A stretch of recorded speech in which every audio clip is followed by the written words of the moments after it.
څو تنه پاکستانیان په افغانستان کې د حکومت او افغان ملت په وړاندې جنګیږي او رسنۍ ولې ورباندې چوپه خوله پاتې دي.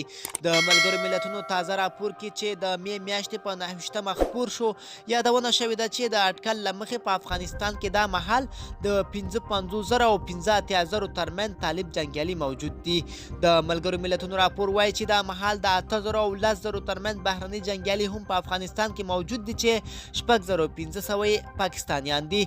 سوال دا ده چې په دومره لویه پیمانه پاکستانیان په افغانستان کې څنګه ولې د چا په مالي مرسته جنګیږي او نړۍ ولې ورباندې خاموشي اختیار کړې.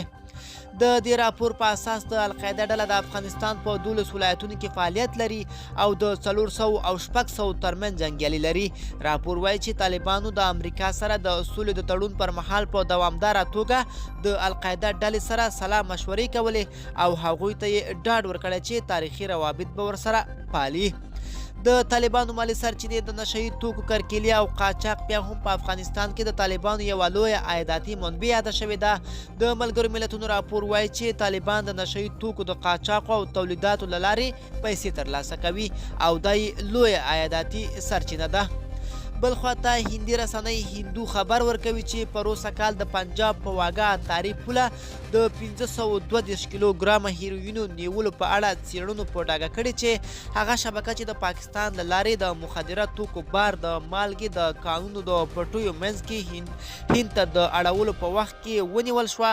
د هغه ګټه هم د پاکستان له لوري په جموں او کشمیر کې ترهګرو ته د پیسو په انتقال کې کارېده. په دې راپور کې راغلي چې په تړاو یې یوه ګډه پاکستاني او هندي ډله نیول شوې.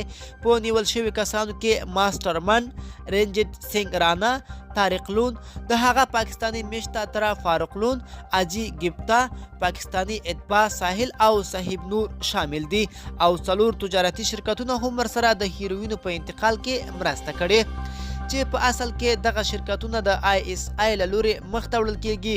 نو په یقین سره ویلی شو کوم پاکستانیان چې په افغانستان کې جنګیږي هغوی هم د همدغو پیسو نه چاغیږي. ملګرو دا زموږ چمتو شوی راپور. د لا ښکلي ویډیوګانو لپاره زموږ چینل سبسکرایب کړئ.